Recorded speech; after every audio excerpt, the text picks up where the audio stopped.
Live everywhere. Daily Co's Radio on netrootsradio.com presents David Walton. Kagro in the Morning Show.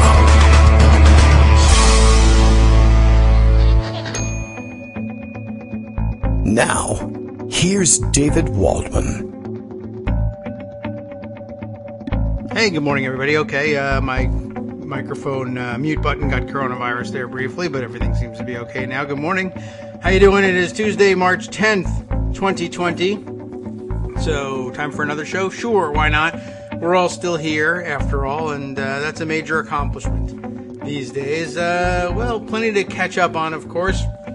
Has everybody been doing their shopping? Are we supposed to be doing that for national security these days or just for our own security? Not really sure.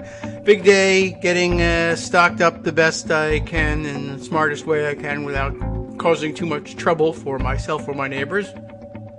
Still no actual pre-made hand sanitizer to be had anywhere around here, but well, taking Greg's advice and using soap and water, which is still readily available.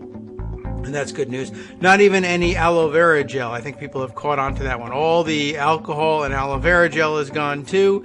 I'm not really sure when or if stores plan to, I'm sure they're trying to restock hand sanitizer. Not really sure I'll ever get a hold of that one before everything gets either sorts itself out or is locked down for good. But I guess once we're in, if we were to go to, say, Italy-style lockdown, me and my soap and water should be just fine. So that's good news. I just have to make sure I have enough soap. Kind of had that weird feeling yesterday, like yesterday might be the last normal day for a while. But we have another one. Tuesday, as it happens. We'll see whether we make it on all the way through Wednesday. Lots of news, lots of interesting reporting, lots of contradictory reporting about how the president is treating this situation. Let's see. Shall we catch up first with, let's see. First of all, I'm sure right now, live from Portland, Maine, we've got our morning tweet from Bill, who lets us all know that, of course, Daily Coast Radio is live now, and that I, Kagro X, if you want to reach me on Twitter, unleashes a pandemic of quality broadcast entertainment. You see, don't panic. No reason to worry about that. And we'll do our best to actually live up to that quality entertainment part. Okay, crazy looking Tuesday here. And, let me see. I wanted to dive in. There are a couple of stories. There's the virus cough. Just wanted to make everybody feel at home in case they had it. We're sympathizing with you. Let's see. Much happening, of course, on our coronavirus front. Apparently the CPAC coronavirus or the CPAC syndrome stalker has infected a large part of the Republican leadership with this, and by the way, with the weird and racist messaging. I guess the directive went out, the proverbial memo went out at CPAC or among CPAC attendees now that they're all finally getting sick. Last week, coronavirus was a hoax perpetrated by Democrats, and there are still some in that fold who believe that it is, in fact, a hoax perpetrated by Democrats in order to take the president down, or as one Fox News commentator put it, Trish Regan, apparently, that it was an attempt to impeach the president all over again, and I'm not entirely certain I know in what sense she meant that, but word spread yesterday. Let's see. Ted Cruz, we found out, or we discussed yesterday, had announced that he had been in contact with this confirmed coronavirus carrier at CPAC. Then we found out about Paul Gosar having the same problem. I guess Louis Gohmert did as well. Gosar and Cruz and Matt Gaetz all are self-quarantining, although I did see on Twitter yesterday that Paul Gosar's family members, who all apparently dislike him intensely, have been speculating that it would not be beyond Paul to use this as an excuse to take a 2-week paid vacation and hang around the house but I don't know. But anyway, there's a couple more who have been exposed, and apparently it must have been a rather big name person, because they were tracking this down by, not only from memory of people who said, oh yes, I remember running into him at CPAC, and that would have to be a personage of some note for them just to remember it, but also lots of pictures that were turning up. I don't remember meeting the guy, but here I am in a picture with him. And so I guess I've been exposed. So that's happening, which is interesting. Also, as I started to mention and got distracted from, apparently the CPAC attendees and their ilk have gotten a memo to start being racist about the virus and doing exactly what Greg warned us not to do, trying to hang this on one particular people or region, and they're trying to reframe it as some sort of China flu. I saw Kevin McCarthy doing it. I saw Charlie Kirk doing it. I'm sorry I saw either of them doing anything, but it happens to be the case. I think people in my Twitter stream, I don't follow either of those people. People in my Twitter stream retweeting it out of, I don't know, either frustration or amazement that they could be so purposefully racist about these things. But, that's kind of who they are. And, lots of speculation that what they're doing is not so much necessarily really trying to hang the thing on China, although that would be an ancillary benefit for most of them, but trying really to create the kind of public backlash and to pick a fight over it. If they can get the liberal world to focus on fighting with them about being racist about what they're calling the virus, then we're not, I guess, then busy blaming the president for the virus. But a lot of us can do both at once, and a lot of us actually don't even really feel the need to fight the battle over racists being racist necessarily. But if you are into that, that opportunity is available to you. So, Matt Gaetz presents a particularly interesting story in his realization that he has been exposed and his self-quarantine. We mentioned yesterday, of course, that he made a big joke, although, differing interpretations of things, just like with Kevin McCarthy. Oh, when I said Putin pays Trump, I was joking. We all thought, and I think thought correctly, that Gaetz was poking fun at what he believed was some sort of democratic panic by showing up on the House floor for the funding vote in a gas mask, which I don't know. I don't know whether it helps you or not in this situation, but whatever. That's what he decided to do, and circulate pictures of himself on Twitter wearing the gas mask. And then, of course, one of his constituents died of complications from the virus of COVID-19. I guess that's not a complication. That's it's the straight ahead function of the coronavirus, is to give you that.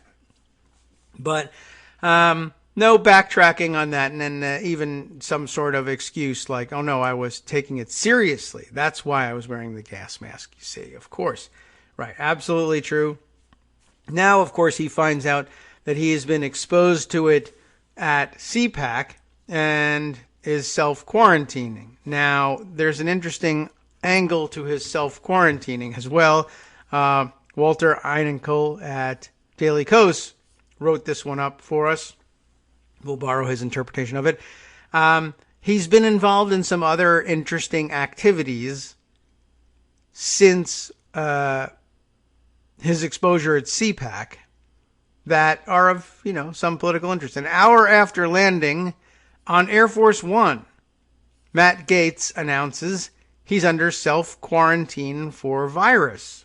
Well, that's pretty interesting because, of course, most of you will know by now that Air Force One is the designation that they give to the president's plane when the president is on board the plane. So Matt Gaetz landed on Air Force One. That means Donald Trump also landed on Air Force One. And doing all the things that you shouldn't be doing in a situation like this, flying on an aircraft together for some number of hours. Well, Walter writes it up this way. You might remember Florida Representative Matt Gaetz for wearing a gas mask to vote on a coronavirus emergency funding bill last week. It turns out that he should have been wearing it at CPAC.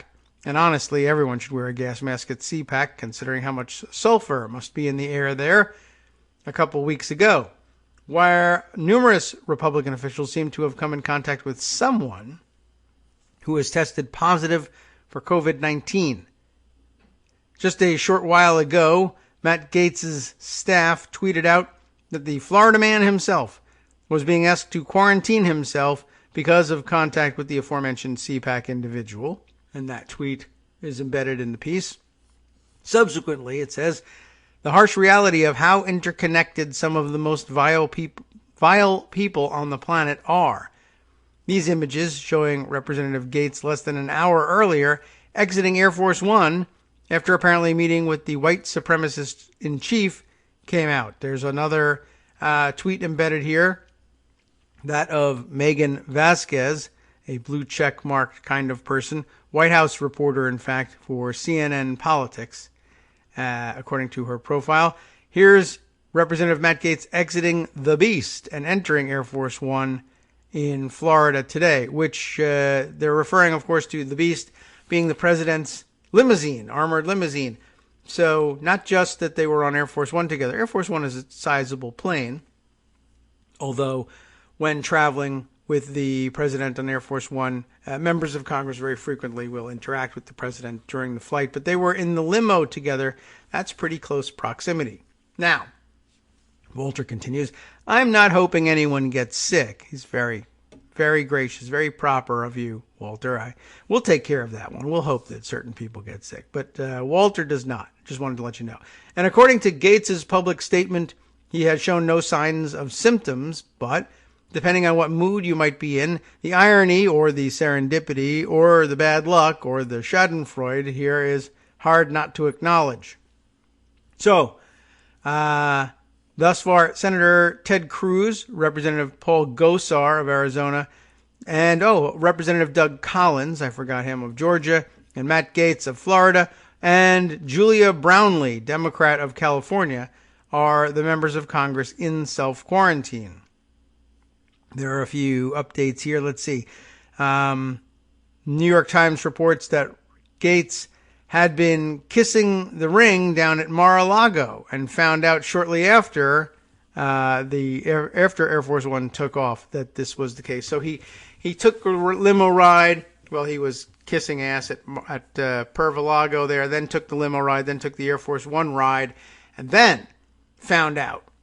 And then I guess somebody must have told the president, and I don't know whether the president freaked out or not. We'll find out.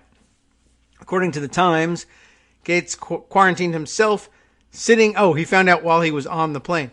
So he quarantined himself sitting in a section of the plane alone. So that's not really much. They'll need to sterilize that whole thing. Frankly, knowing Representative Gaetz's personality, there's a chance that anytime he's on a plane with other human beings, he ends up sitting in a section of the plane alone. That's a good observation. True. The Washington Post reported later on that Gaetz told reporters that he was placed in a closed-up room after takeoff on Air Force One, but that after the plane landed, Trump coaxed him up at the front of the plane. I don't know what they coaxed him up to the front of the plane. I'm not sure what that's supposed to mean. He may not know what coaxed means. I'm not sure. That's a quote. Coaxed. It says he was not hyper cautious about being in the same space that I was in, which makes him a veritable Superman, I'm sure. So Trump's got it. Pence has got it.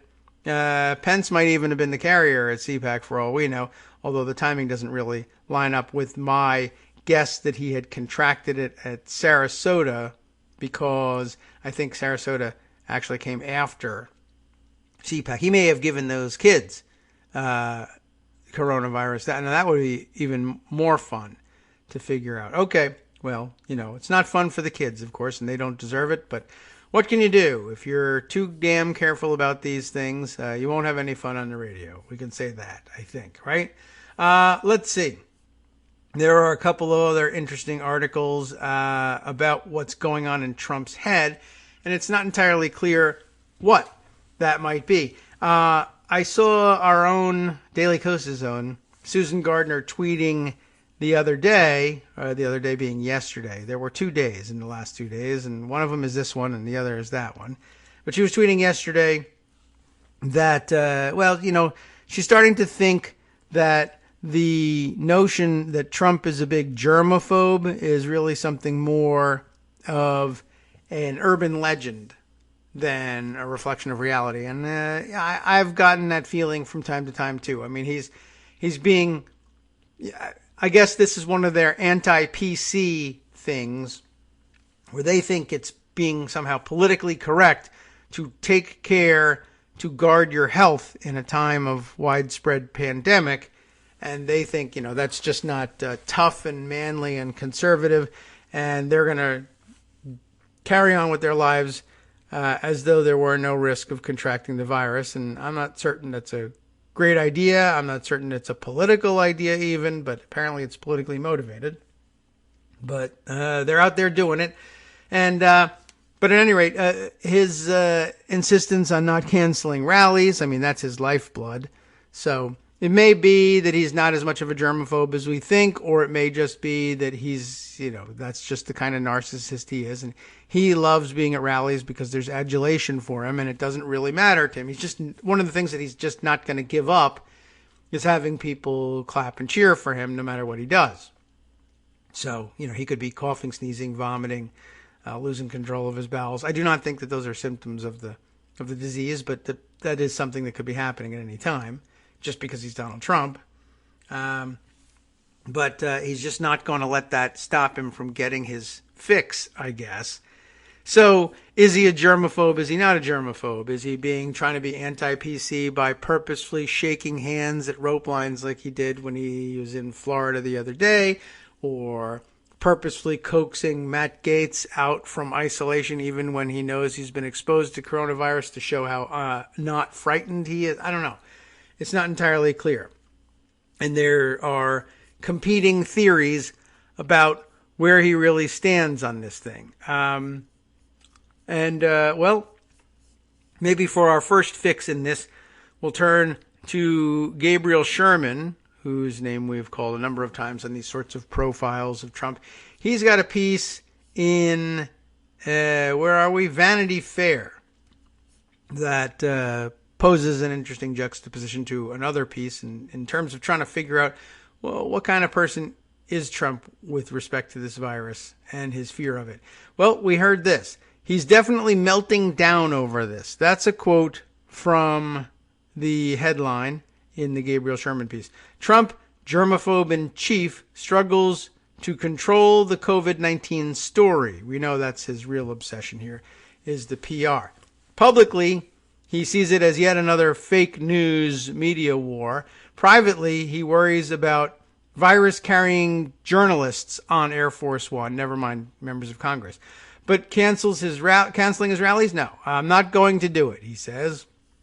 So here's the piece, illustrated by a particularly vile-looking close-up photo of him, his skin just so unhealthy, I don't know what to tell you about it. Ever since the coronavirus exploded outside of China at the end of January, Donald Trump has treated the public health crisis as a media war that he could win with the right messaging. But with cases now documented in 34 states and markets plunging, Republicans close to Trump fear his rosy assessments are fundamentally detached from reality in ways that will make the epidemic worse. I think we all feel that. He is trying to control a narrative, and he can't, a former West Wing official told me. The problem is that the crisis fits into his pre-existing and deeply held worldview, that the media is always searching for a story to bring him down. COVID-19 is merely the latest instance, and he's reacting in familiar ways. So much fake news, Trump tweeted this morning. That was yesterday morning. He wants the Justice Department, to open investigations of the media for market manipulation, a source close to the White House told me. Trump is also frustrated with his West Wing for not getting a handle on the news cycle. He's very frustrated. He doesn't have a good team around him. Well, that's his fault. A former White House official said. On Friday, he forced out acting chief of staff Mick Mulvaney, and that gives us a chance, of course, to remind everybody that he was only the acting White House Chief of Staff. And he's replaced him with former House Freedom Caucus Chair Mark Meadows, who, by the way, will also be just an acting Chief of Staff. I'm not certain why he's not installing him as a full-blown Chief of Staff, but I actually checked that out yesterday, and apparently they're hanging the acting tag on him too, and there's no real reason to do that. Trump thought the virus, though, was, quote, getting beyond Mick. A person briefed on the internal discussions said. Trump has also complained that economic advisor Larry Kudlow is not doing enough to calm jittery markets. Last week, Kudlow refused Trump's request that Kudlow hold an on-camera press briefing. Those are hold very high value in Trump's mind. Remember, that's what he wanted Ukraine to do in order to launch their investigations of Biden. He thinks if you're on TV, whatever you say is true. Unless, of course, it's bad about him, in which case it's fake news. Last week, Kudlow refused Trump's request that he hold an on-camera press briefing. Larry didn't want to have to take questions about coronavirus. A person close to Kudlow told me that's smart, really. Larry's not a doctor. How can he answer questions about something he doesn't know? Though if you find yourself forced to do so, you can say, I'm not a doctor. I don't know. Trump found a willing surrogate, though, in Kellyanne Conway, but Conway's dubious claim on Friday that the virus, quote, is being contained only made the PR situation worse, because, of course, it isn't and it can't be.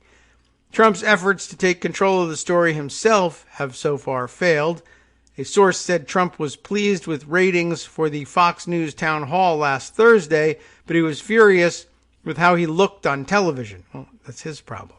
Trump said afterwards that the lighting was bad. A source briefed on the conversation he said, we need Bill Shine back in here. Bill would never allow this. I mean, you're a wrinkled old man. It's kind of just the way it is. You just live with it. I don't know.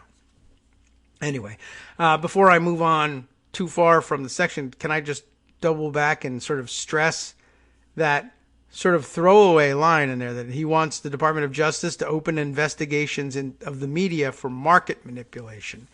I guess so. He's trying to hang the Dow crash on the media somehow. There will be a criminal investigation by the Department of Justice to find out whether they can charge anyone in the media for causing the market collapse, so that he can say it wasn't me, it was the New York Times. Trump's press conference on Friday at the CDC was a Trumpian classic, heavy on braggadocio and almost entirely lacking a sense of seriousness of the crisis. If you saw any of the clips that were circulating from his visit last Friday, you'll know what we mean. There were a couple of the quotes are in here. I like this stuff. I really get it, Trump told reporters, his face partly hidden under a red Keep America Great hat, which, by the way, under normal circumstances, no normal president would ever wear campaign paraphernalia to an official visit to the CDC during pandemic response. It is, for anyone else, a violation of the Hatch Act, but as we have learned under this administration, presidents themselves are exempt from enforcement of the Hatch Act.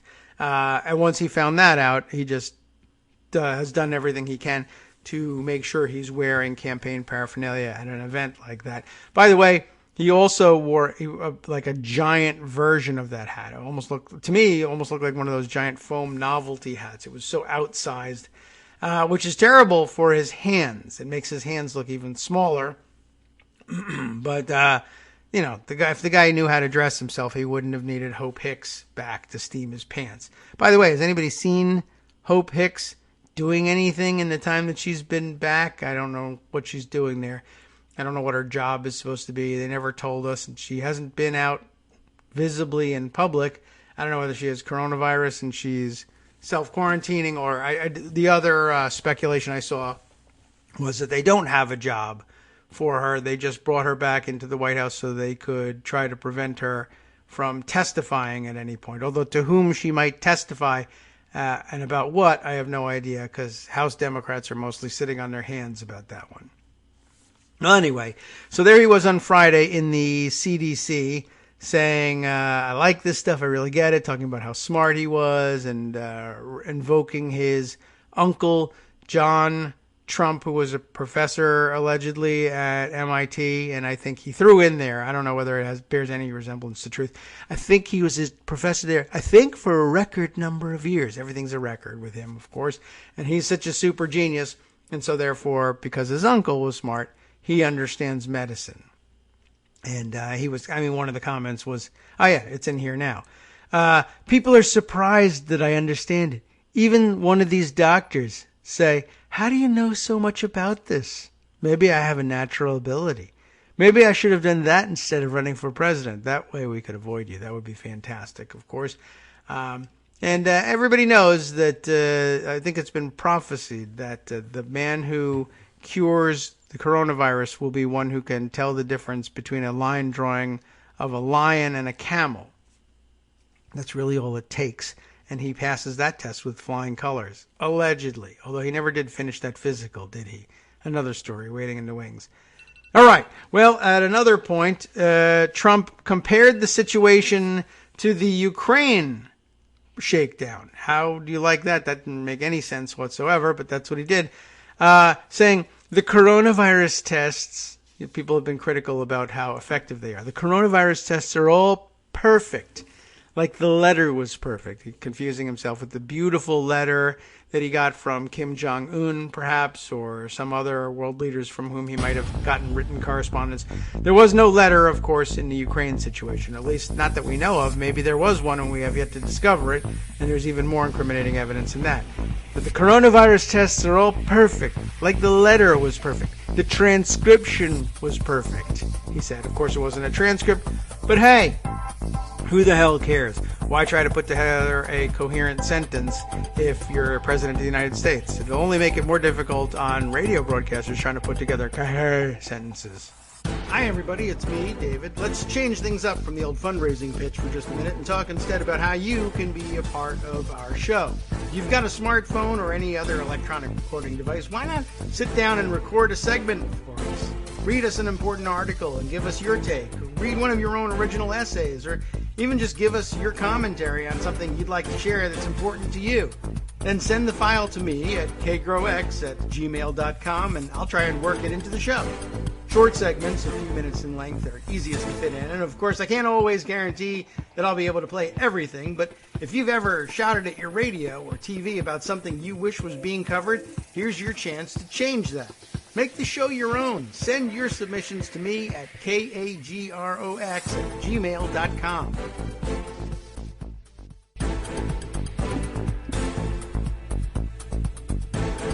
Welcome back now to the Kagro in the Morning Show here on Netroots Radio. Wow, still some interesting things rolling in here, and we might as well continue on with the Vanity Fair article. Mike Musson, by the way, commenting, just as a reminder, as we face this public health challenge, that the Supreme Court is poised still to take away health care from millions. It has been interesting watching coronavirus concerns change the views of what's acceptable, even in some cases among conservatives, with respect to offering wider health care benefits.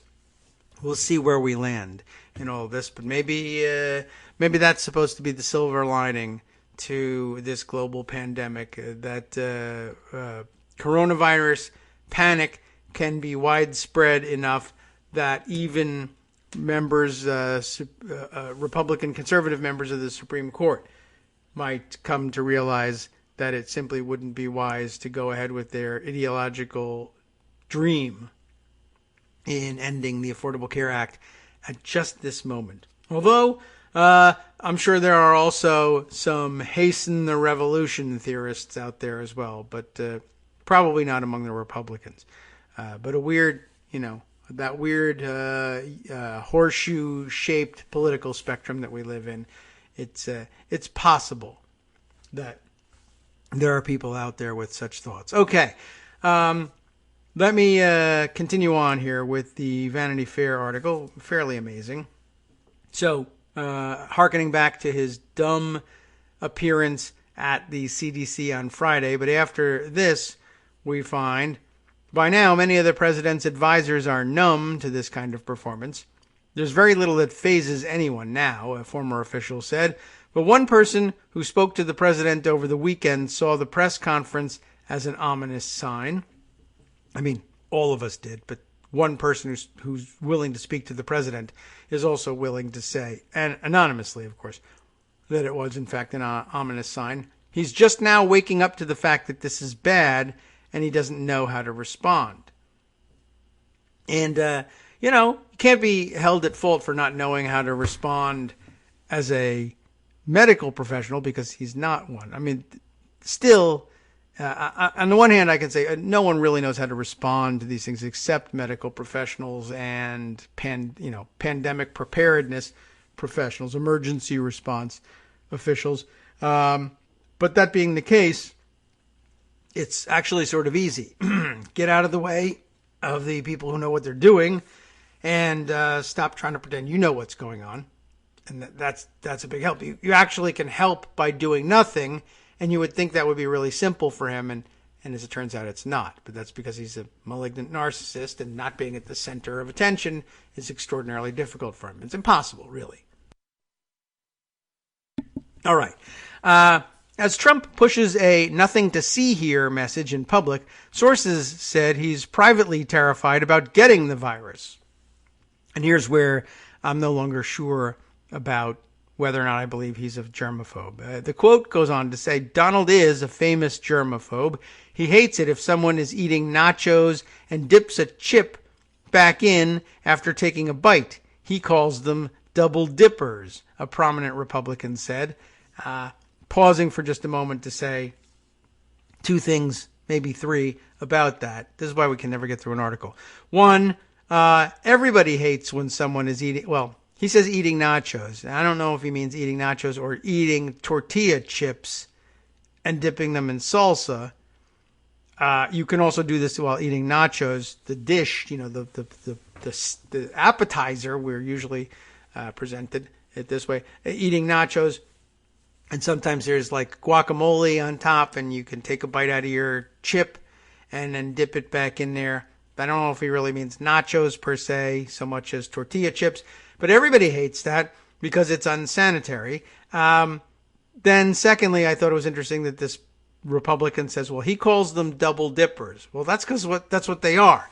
And everybody calls them double dippers. It's a pretty easy name to hang on it because they dip twice.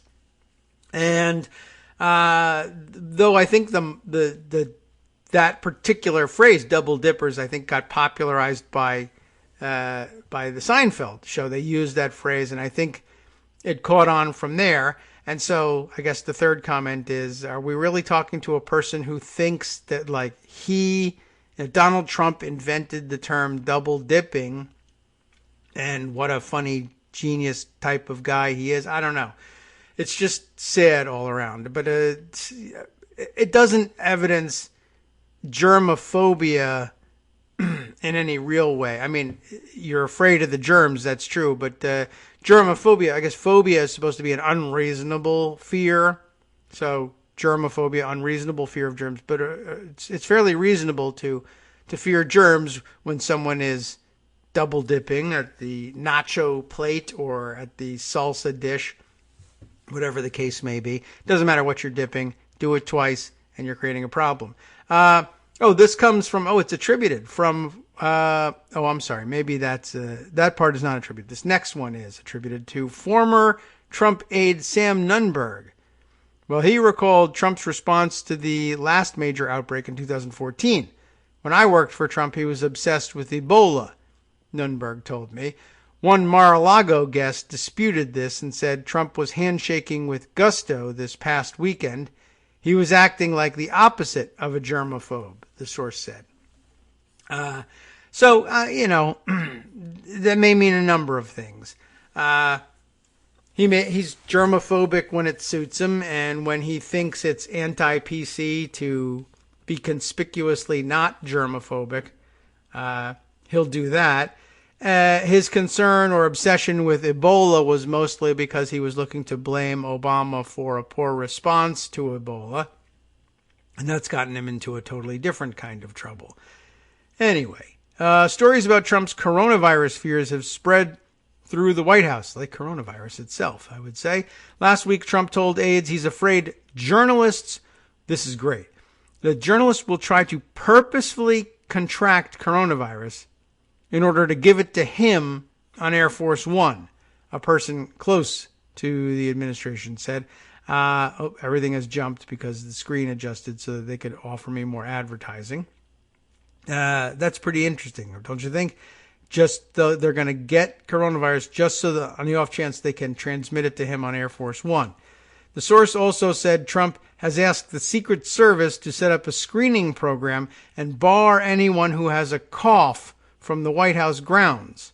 He's definitely melting down over this, the source said. But this, thus far, Trump's private concerns haven't affected his public response. Pressure from the public health community is mounting on Trump to cancel his mass rallies, but Trump is pushing back.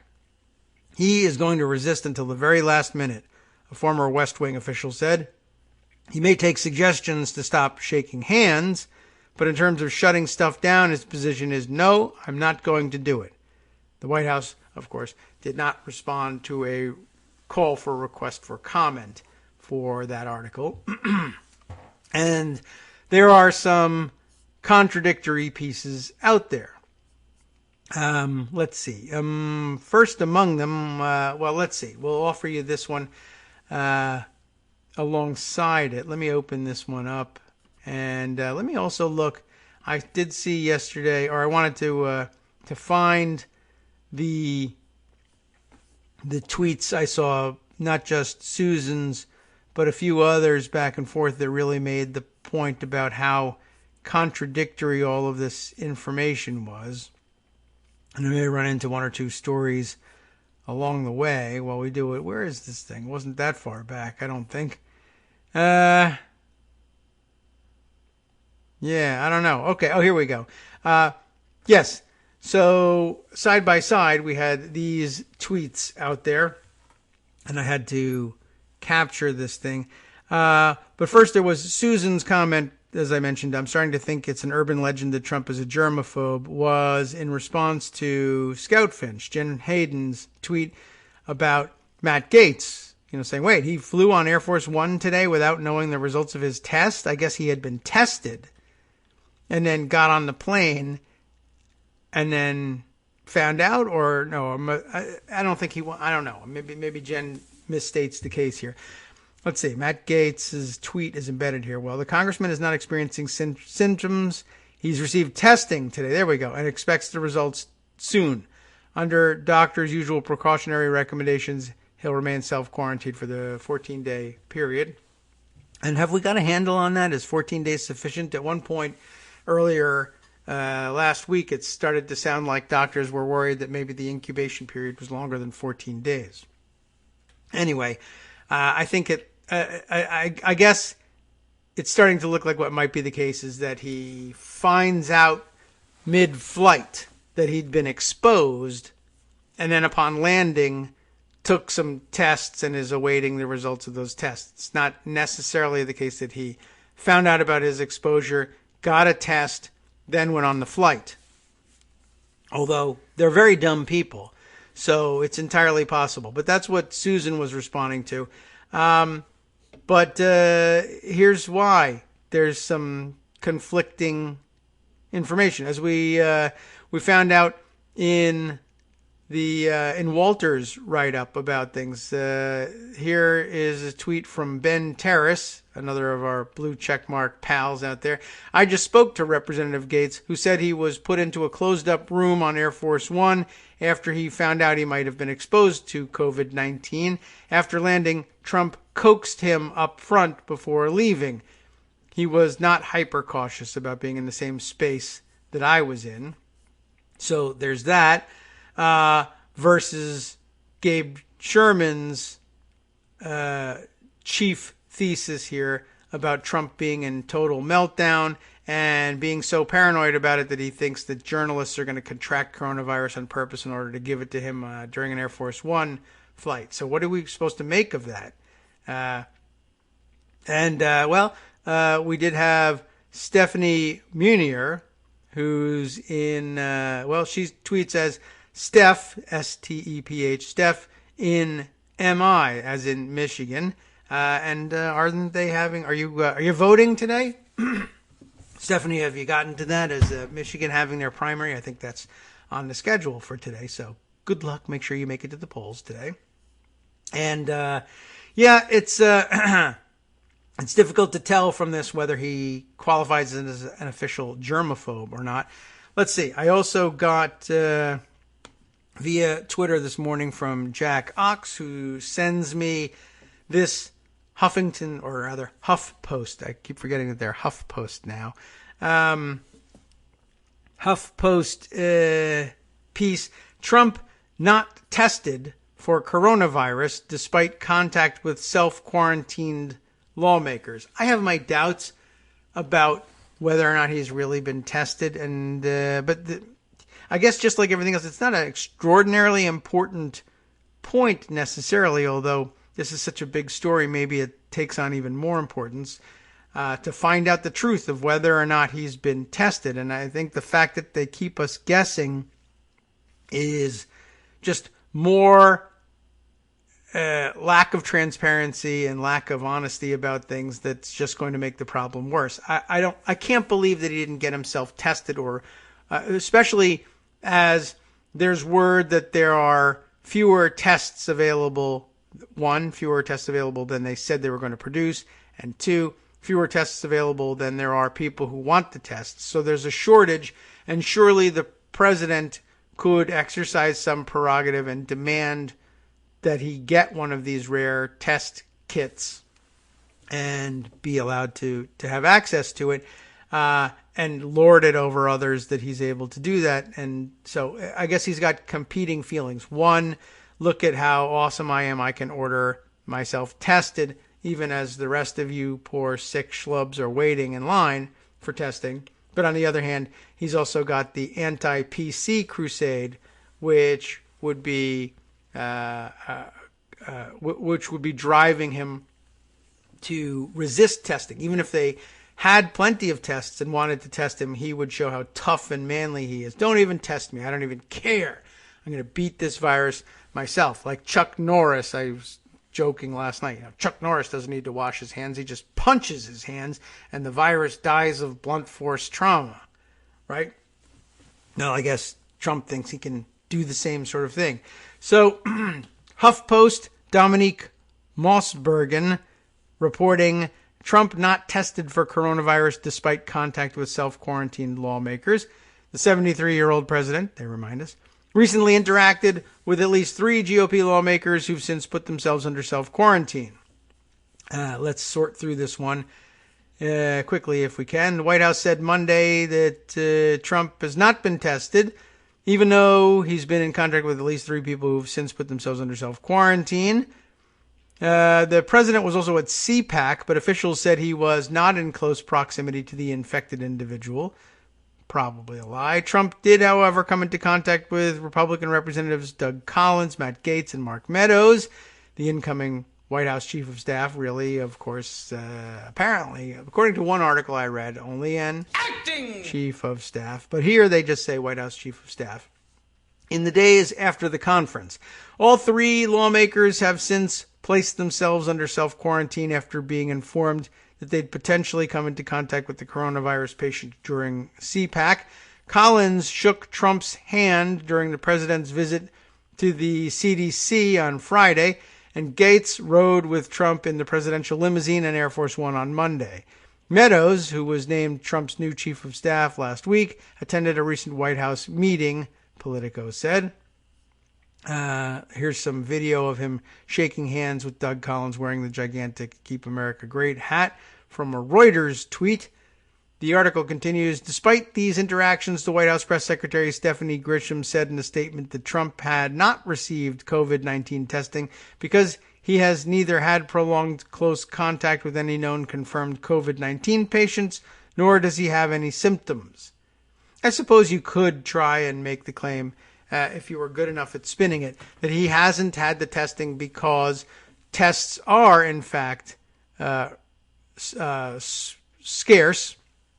at this point, although he's trying to, make like they have plenty to go around.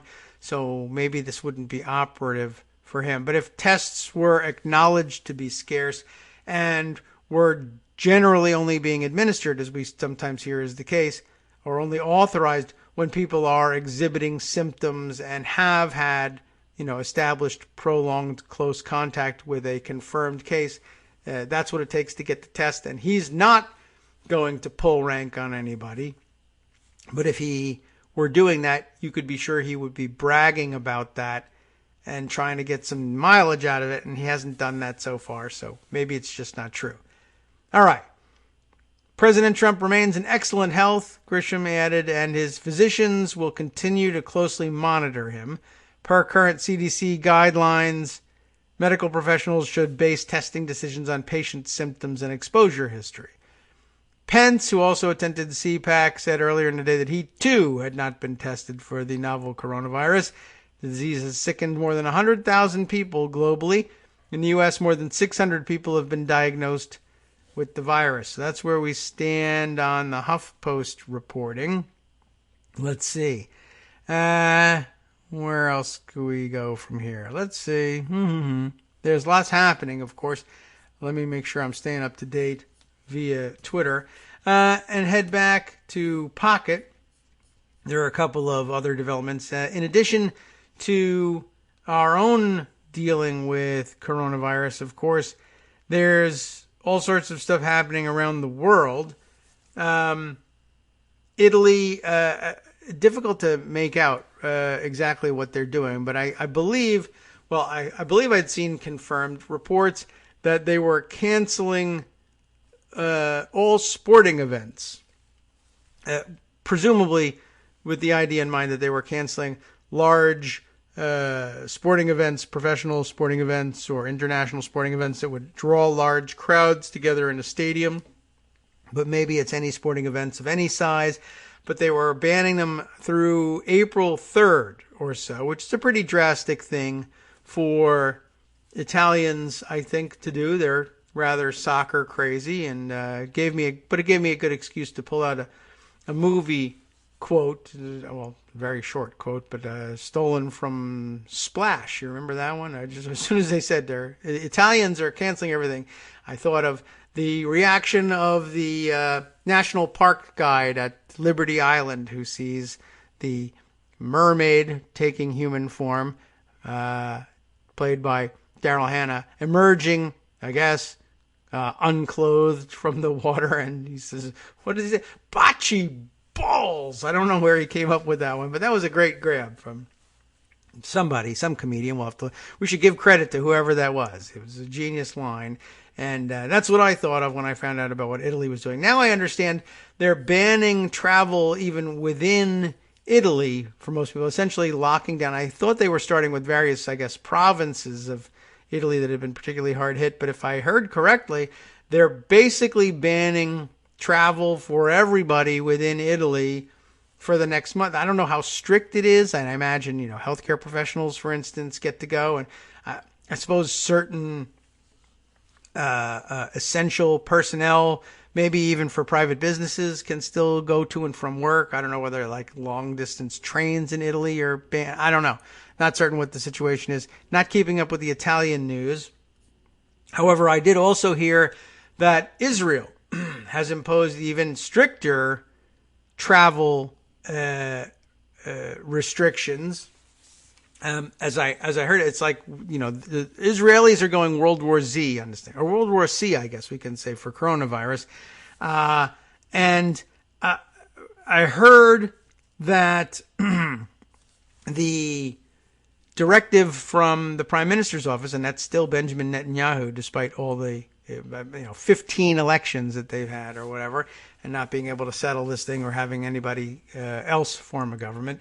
But he's come down with the order, and I suppose it's within his rights to do so, that anyone entering Israel from any destination, any place around the world, without regard to what country, will be placed immediately in involuntary 2-week quarantine. as opposed to the self-quarantine thing. And so I guess if you're planning on visiting Israel for any length of time less than 2 weeks, I guess you're stuck there, although I'm not certain whether they would force you to stay in quarantine if you were saying, well, instead I'll leave and go to a different country. I suppose as long as they can actually verify that you're getting on the plane and you do leave, they might let you go. I don't really know what the situation is. But doesn't matter where you're coming from, you're going into 2 weeks of quarantine no matter where. And that seems particularly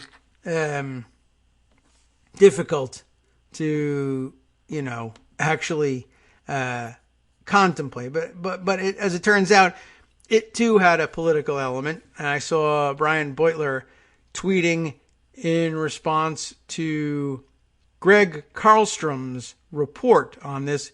He's Middle East correspondent for The Economist. We'll start with his tweet about an Axios piece about what's going on. Go global, it says, and that in quotes. In a phone call with Netanyahu, Pence said the Trump administration would not look favorably on travel restrictions that only affected the U.S. and several European countries. So Israel banned everyone. I guess what's going on here, long story short, Netanyahu at first attempted to put in place the 2-week forced quarantine on anyone entering Israel from the U.S. and certain other European countries. And Pence protested, I guess, and I guess under the guise of not wanting the United States either singled out or lumped in with all these other countries that are the infected, gross, yucky countries, even though we have as many cases as many of them do. But the only compromise there was that Netanyahu, I guess, was willing, at Pence's suggestion, to simply ban the entire world from going to Israel. And I don't know who's unhappy with that. Are the Israelis unhappy about that? I don't know. Probably not. Are those who stand in opposition to the Israeli government and their policies of, well, generalized racism and apartheid, for instance, are they upset about it applying to everyone? I guess not. And maybe they're happy with what probably looks in Israel like Netanyahu shooting himself in the foot. The Axios report on this, Barak Ravid is credited here. He of Israel's Channel 13 News, but reporting and reprinted here in Axios. Pence urged Israel not to target U.S. with coronavirus quarantine. Go global. Vice President Mike Pence personally asked Israeli Prime Minister Benjamin Netanyahu not to target Israel's newly announced coronavirus quarantine at only visitors from the U.S., although they hinted in the headlines or in the tweet that Europe was included, but to go global, according to senior Israeli officials. On Monday, Netanyahu announced a new policy of self-quarantine. Okay, so that's not forced quarantine. It seemed pretty Israeli, though, to do the forced quarantine thing.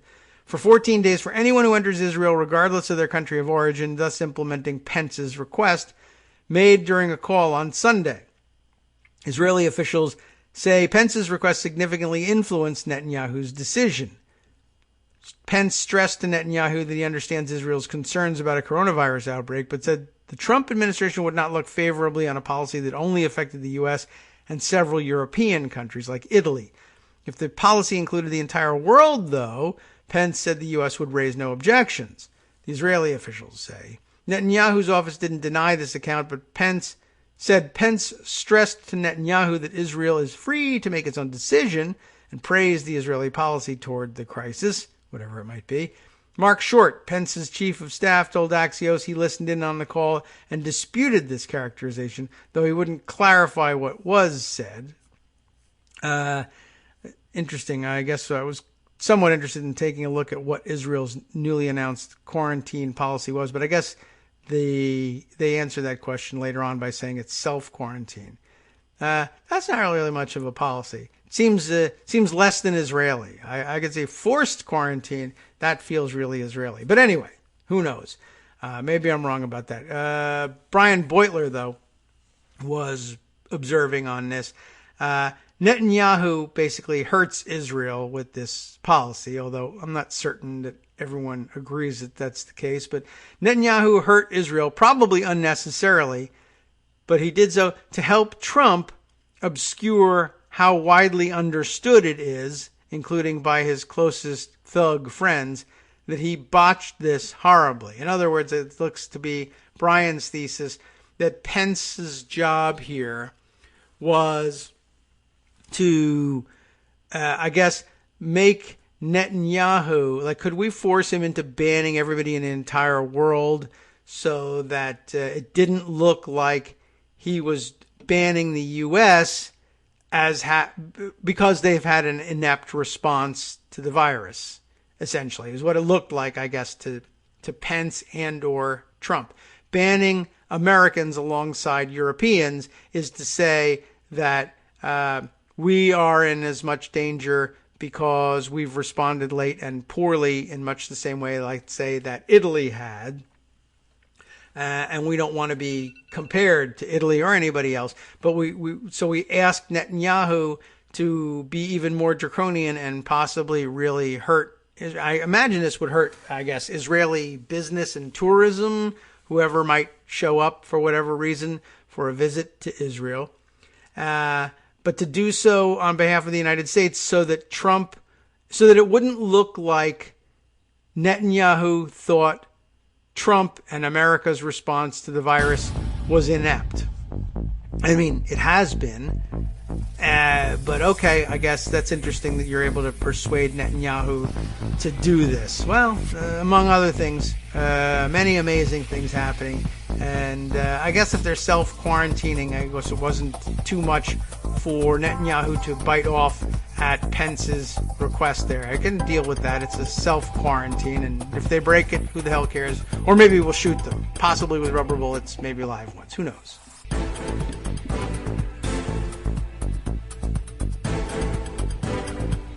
Welcome back now to the Kagro in the Morning Show here on Netroots Radio. All right, let's see if we can catch up here on everything.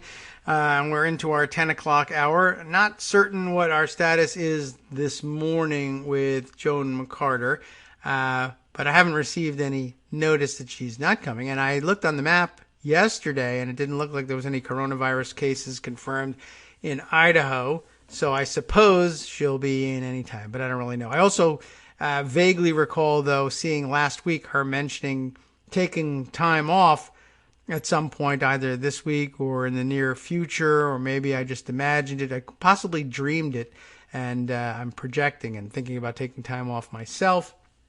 But, we keep things loose here.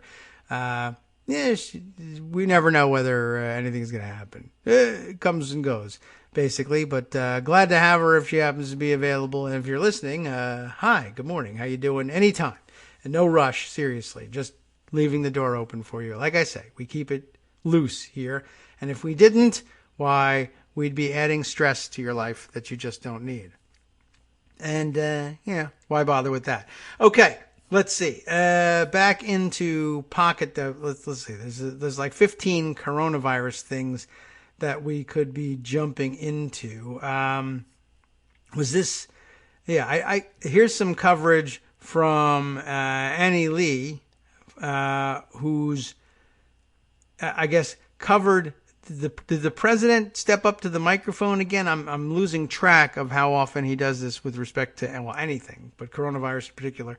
But yeah, we should mention, apparently Trump is out there retweeting, I guess, some meme that someone, one of his trolls put together for him of him like grinning stupidly and with his eyes closed, dreamily fiddling away like Nero while Rome burned. And I'm not certain that it's unclear from his retweeting it whether he understands or the meme creator understands exactly what that all means.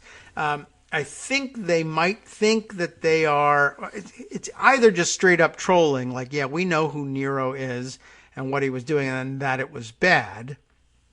But we are putting this out there so that liberals will go crazy, either insisting that Trump doesn't know what this means or that he's purposefully, that he purposefully doesn't care about what's going on.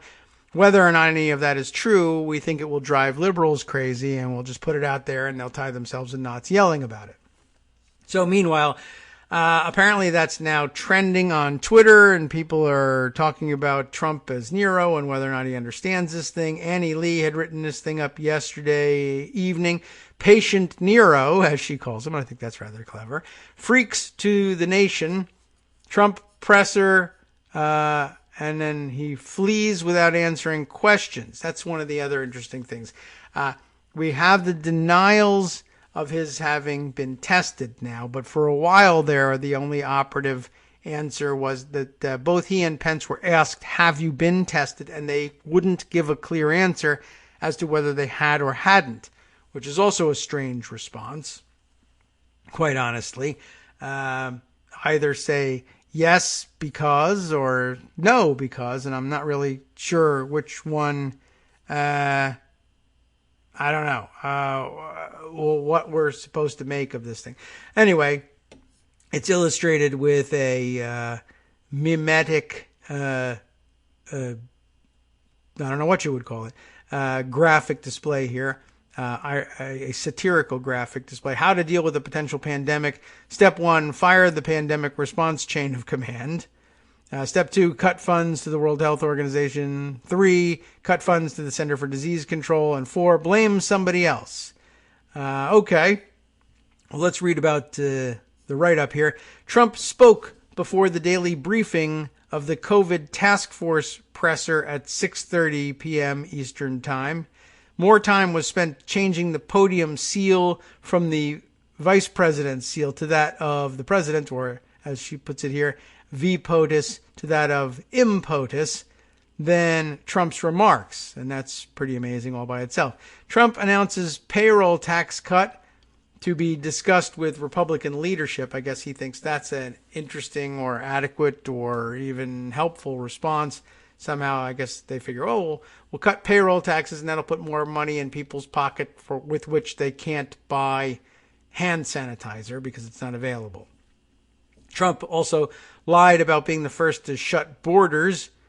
We want people to travel is the quote that's connected with this, and I'm not certain even what that means. I guess you really do have to see it to understand it.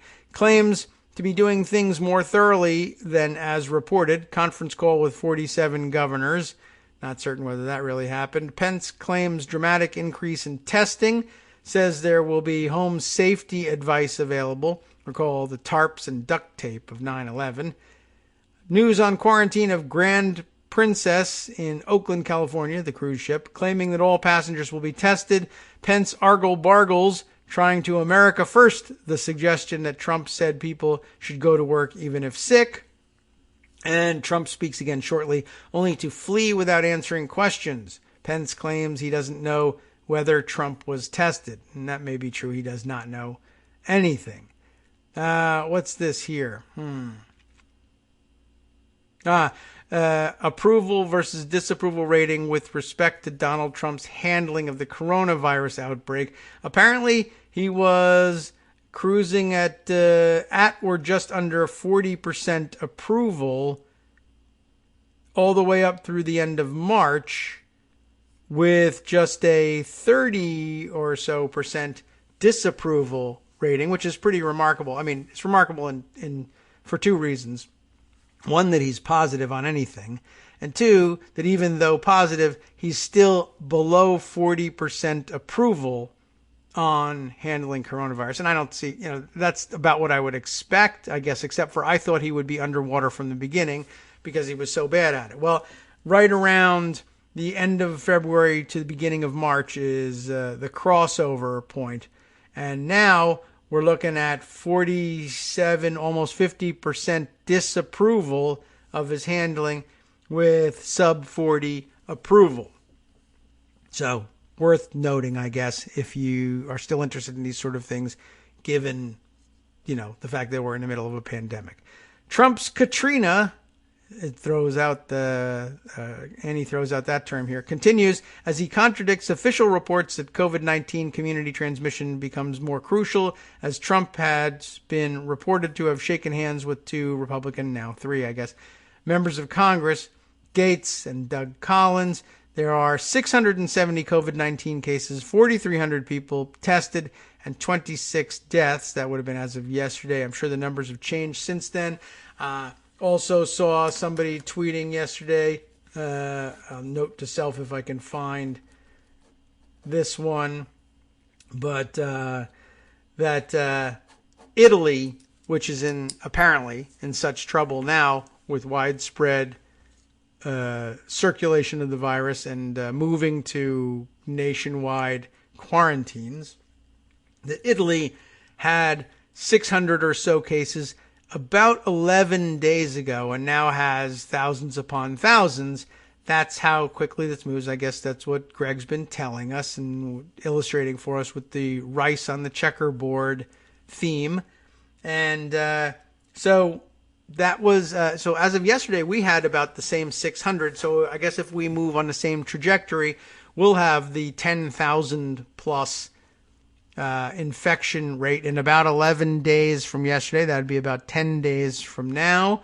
That puts us at March 20th, which would be next Friday, which is the day I'm supposed to have my, I guess it's elective surgery, but outpatient surgery on Friday of next week. So I guess I'm on Greg's advice, sitting and waiting to hear from whether the doctor thinks it's worth going ahead. I'll be in and out of there, within a couple hours. It happens in the outpatient surgery center, which is a different wing from the hospital. But, anybody who's got or thinks they have coronavirus, I suppose, will be headed to the hospital.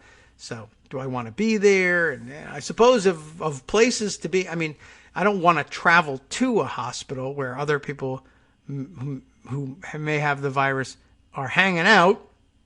But I suppose an operating room would be one of the cleaner places to be. And I'm having laparoscopic surgery. So does it really? I don't know.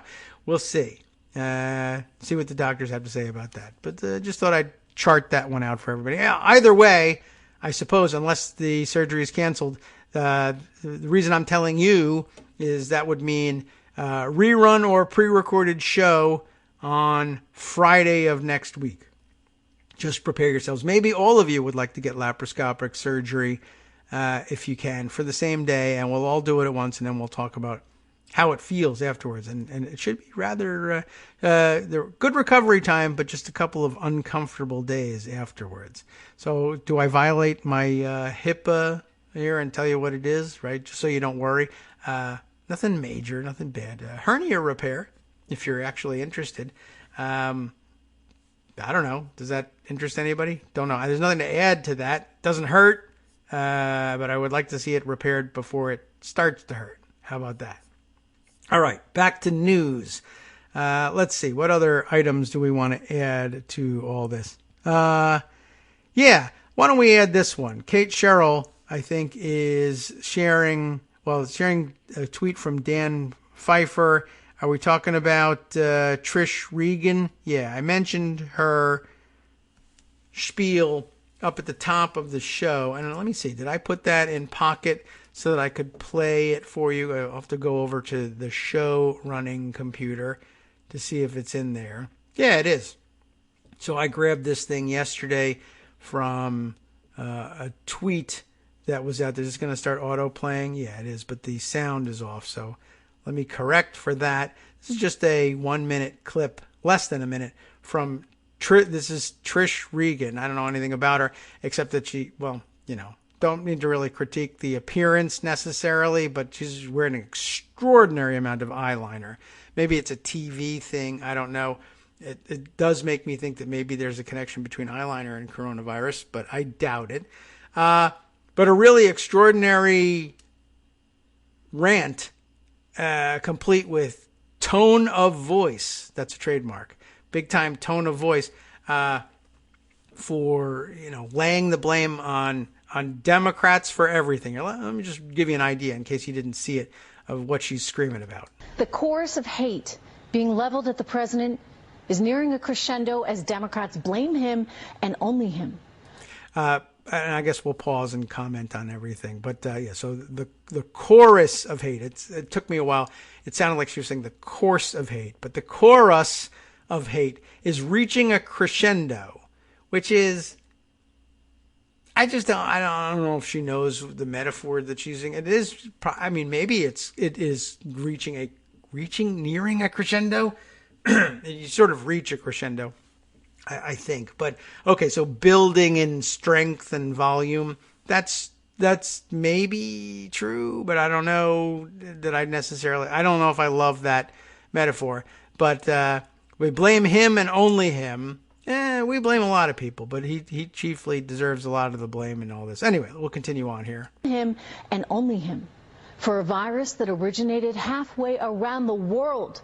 This is yet another attempt to impeach the president. And sadly, it seems they care very little for any of the destruction they are leaving in their wake. So breathy, too. Sadly, they care very little for the destruction. Right, sure. Whatever, okay. Yeah, this is, it's really pretty incredible. So we're impeaching the president with, and again, okay, fine. I'll give her latitude to use that. We're impeaching his integrity, certainly. Well, that we can do every day. Rolling on here. Losses in the stock market. All this, unfortunately, just part of the political casualties for them. This is the time to be united, not to be pointing fingers, not to be encouraging hate. And yet, what do we see? We see the absolute opposite from the left tonight. Good evening, everyone. I am Trish Riggin. The hate is boiling over. Many in the liberal media using, and I mean using, coronavirus in an attempt to demonize and destroy the president. A great projection to the hate is boiling over, I tell you. God damn it, it's boiling over. On the left, not here. Here we're just being reasonable. On the left, oh, God damn it, the hate is boiling. God, I hate people who hate so much that they boil. Except not me. It's not what I'm doing. It's them. Well, okay. I mean, you get the flavor of this thing. Anyway, yeah, people commenting on exactly how dangerous this is. And it's not entirely clear that they're on the same page with the president. It's just, I guess, everybody's sort of freelancing their conspiracy theories about it. I love I guess, compare this to the one that Gabe Sherman reports on, that Trump believes that it is journalists who pose the danger to him, and they are going to get coronavirus on purpose in order to give it to him. Which, I mean, in his weird, strange, twisted mind, and in the twists that it creates in the minds of those around him, like me, trying to figure out exactly what the hell he's doing, I wonder whether, is this him recognizing the inevitability of his getting coronavirus, either because he really does understand in some way that coronavirus is more or less inevitable, and or that he understands he has been exposed and that his lifestyle and his job is going to necessarily expose him to a lot of people and a lot of handshaking. It's like considered rude for the president not to go around handshaking, even though he should be setting an example by not handshaking, and there's plenty he could be doing to help illustrate that and still connect with people, but he's not doing it because those things make him look weird. I don't know. But I wonder whether he's like trying to set up for, I'm eventually going to get coronavirus. I might as well blame it on the press giving it to me purposely as part of a liberal Democrat media type conspiracy, which maybe we have to then credit them for being able to pull it off. But is that better than just saying, I've been lying about the virality here, or I've been lying about the thing being a hoax, or it gives you some sense of my vulnerability as a human being or as a, relatively older human being, and I don't want to emphasize that, or that I just have an unhealthy lifestyle. I don't really know. It could be anything.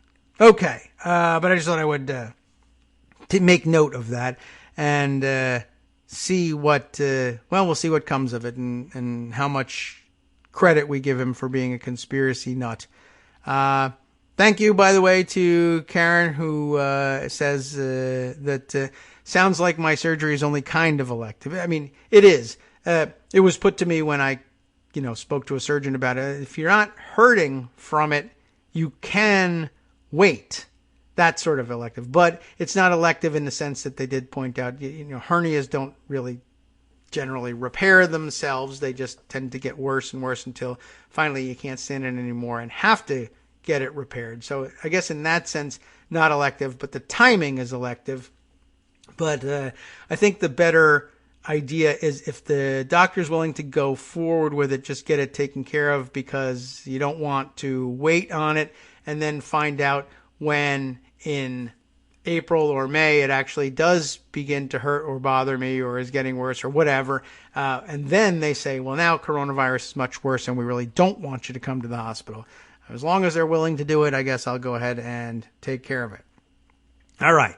And Ricky chiming in from Canada, where I guess they're still doing a better job at containing things, or rather mitigating things. Remember, we're supposed to be using that word.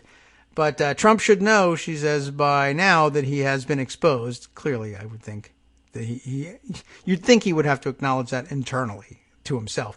I can see him, though, blaming journalists if he should contract the virus, and I guess that's the plan. I mean, I really do think we may have it right there. He's projected that one pretty well. All right. Let's see. Are we done with the... Probably not really done with coronavirus in general. And we'll see. There's a couple other bits and pieces of political news that we ought to get to. We'll throw in one more in terms of health in general. I did see some people pointing this one out to me, given that he's not getting tested, et cetera, redirected to this article in The Week, where I usually don't go, but very often Greg does, though it wasn't Greg's pointing out here. But under the title of, or under the section heading of, we have this news from The Week. Trump is postponing, and what a time to be doing it, postponing the second part of his mysterious annual physical. Remember all of that? President Trump says he doesn't have time to undergo a physical, telling reporters on Monday, this is a March 2nd article, so last Monday, telling reporters last Monday that his hectic schedule is keeping him from getting checked out, which is normally, I suppose, an excuse that a president might be able to avail himself of, but for the fact that he was going to rallies and then spending the weekend playing golf in Florida. I mean, he could have gotten checked out then, but he chose to play golf instead. He says, I'm probably going to over the next 90 days, which is an awful long time long time window for a physical that was only half a physical at that. Remember that he announced that he was somehow bifurcating his annual physical, which is not a thing and you don't normally see done. And for a busy person like him, once you've begun, you might as well just complete the physical. But that was, some sort of dodge to begin with. So whatever. But now he is delaying it again. I'm probably going to have over the next 90 days, 2 weeks, whatever. I'm so busy, I can't do it. Now, the article continues. Typically, presidential physicals are conducted at the beginning of the year. Trump's last planned physical was in February of 2019. At the time, Dr. Sean Conley said Trump was in, quote, very good health overall, but had gained 4 pounds since February of 2018. That seems like an unlikely number. And was taking a higher dosage of medication used to treat high cholesterol. In November, I knew it was the cholesterol. In November, Trump made an unscheduled trip to Walter Reed National Military Medical Center. And again, unscheduled, which again suggests that this idea that I'm too busy, whatever, if you can do it unscheduled and just say go, then you can fit it in instead of golf or instead of watching TV. But no. So last time he made an unscheduled visit where the 73-year-old underwent what was later described as an interim checkup. Conley called the visit routine and said it was only kept highly secretive due to scheduling uncertainties. White House Press Secretary Stephanie Grisham claimed Trump had a free weekend and decided to begin portions of his routine annual physical exam. Presidents do not normally break their physicals up into segments several months apart. This according to our reporter here, Catherine Garcia. But there you have it. We've got him now saying, I'll get to it when I get to it. Probably in the next 90 days. So that's, I think that may be it for health news. Let's see. Are there any other things? Yeah. Well, there's that. And, okay. I guess we're kind of done here with that. Although I saw here, did we mention this one? I feel like, we might have made mention of the fact that, maybe not. Brett McGurk tweeting this out. Payne Distinguished Lecturer at Stanford, by the way, and Foreign Affairs Analyst for NBC News and MSNBC. Brett McGurk tweeting, Trump says the coronavirus came, quote, out of nowhere, but now everybody calling it the China virus for some, or not everybody, conservative racists calling it the China virus for no particular reason. But last year, the DNI, remember him, warned that we were vulnerable to a pandemic, quote, that could lead to massive rates of death and disability, severely affect the world economy, and strain international resources. And included here is a screen grab of, I guess, the DNI's global threats analysis of some sort, under the heading of human security and subheading of global health, mentioning that we assess the United States and the world will remain vulnerable to the next flu pandemic or large-scale outbreak of a contagious disease that could lead to massive rates of death and disability, severely affect the world economy, strain international resources, and increase calls on the United States for support. That's the highlighted bit here, and that's pretty general. And, Trump mostly ignores those things anyway. But it is out there. There is a paper trail. That was the DNI covering his butt on that one. And credit where due, except that there's no DNI anymore. So who cares? But just thought I would take note of that. Let's see. Right. Ricky observing here about breaking up the physical. I don't understand doing that. Nobody does. It doesn't make any sense. It was breaking up the physical was him avoiding the parts of a physical that would have particularly bad news and that would eventually leak out in some way or be forced out into the open in some way if he actually underwent that part of the physical. So he just didn't do it. Basically, is all I think what's going on here. But she's saying, I've never had one that lasted longer than a few hours, which included waiting for the lab to come back with blood work. Of course, he wouldn't have to wait around for that. But he was just avoiding anything that had, and I guess we should also throw out there the possibility and probable reality that what was going on in February of 2018 was not even part of a routine physical, but rather him becoming concerned and going to Walter Reed to check out something specific that was bothering him, not to have a physical. Then, as it turns out, in order to diagnose what was going on with him, if anything, they probably administered to him tests that might be part of a normal routine physical, which gave them the cover of reporting it that way, and then figuring that doctors or medical reporters would recognize, hey, that's not a complete physical. That's, if you went to the doctor and got an EKG, it's because you were worried about your heart, not because it was part of a routine physical, unless there was also blood work that went on, and various other tests, et cetera, that might have indicated a full physical. So in order to cover up from the fact that he was really just making an emergency visit, they said, no, it wasn't that. It was just a half a physical. Oh, really? Okay, well, that's interesting and weird. When are you going to have the other half of your physical? Soon, very soon. And a year goes by, and then now he's saying 90 days, which is, a significant chunk of a year before he gets around to doing it, and he's just lying about that. So, that's all there is to it on that one. All right, coming up to our third break. and final segment here. So we'll find out, probably during the break, what we're facing in terms of our final segment. We may have Joan available, maybe not. We'll find out shortly and be back in 2 minutes to let you know what it was. We'll throw in this bit here, although I had a tweet set aside, but now it's deleted. But Simona Mangiante, remember her, the Italian, maybe, who was married to George Papadopoulos, for whatever reason, tweeting yesterday, really, facetiously, I don't know, that she was, in fact, ready to officially divorce the man over something he said on his podcast. Hi, it's me, David Waldman, your host for Kagro in the Morning, and I've learned that I either need to update these announcements more often or stop saying that the announcements are brand new. What's not new is that this message, too, is a call for your support in keeping the Kagro in the Morning show on the air. My thanks go out to all of you who do support the show through your donations. The stats say that Kagro in the Morning fans download our program about 2,000 times each weekday, but our donors make up only about 8% of our daily listeners.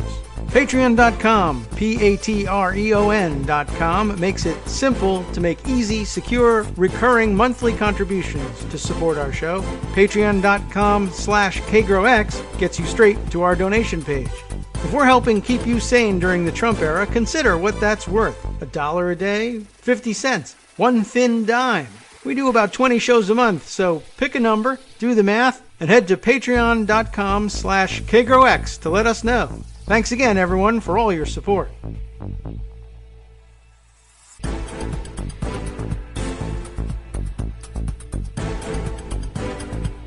Welcome back now to the Kagro in the Morning show here on Netroots Radio. Just, distracted at the moment, trying to see what else is happening in the news. But as I mentioned on the way out of the break, and, we have, Joan is not with us at the moment.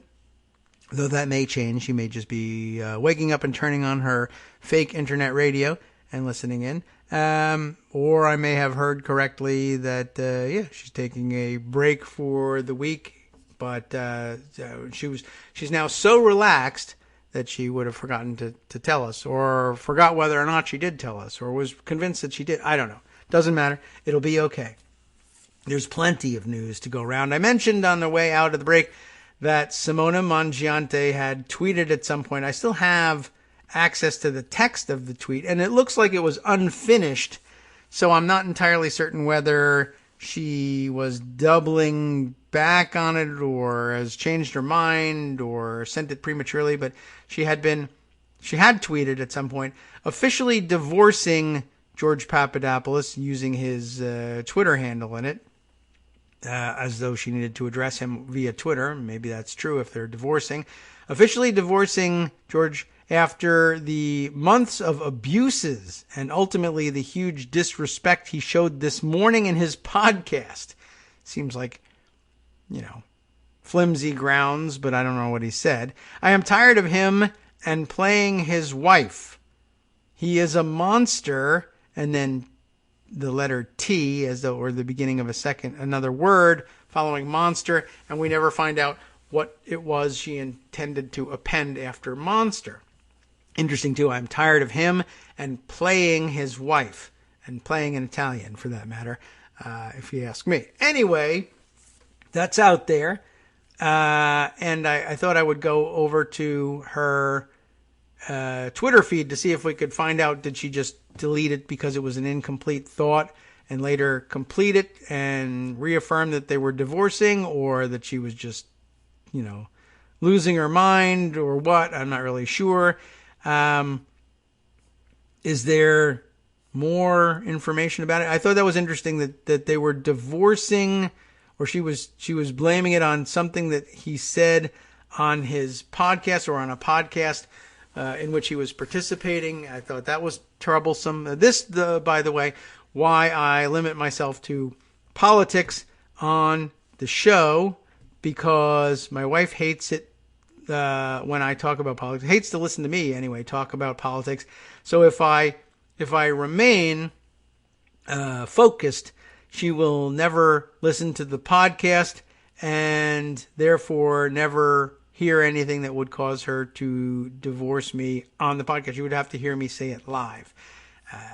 So that's good. I think limiting things that way is probably wise. Anyway, that's what she says.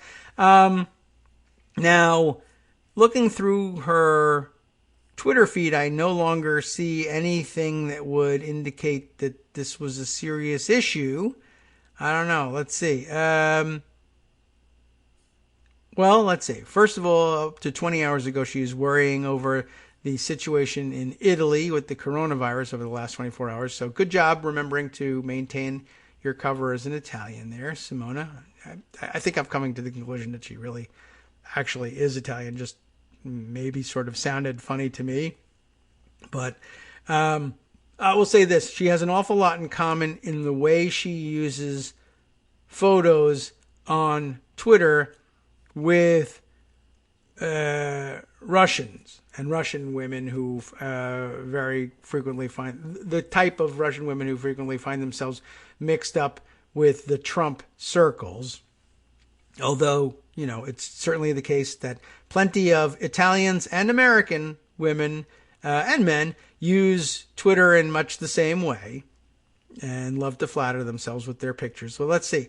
19 hours ago or so, she was tweeting, "It was great to see this one morning." It was great to see this one morning. See this one this morning. There we go. It was great to see this one this morning. Funny English there.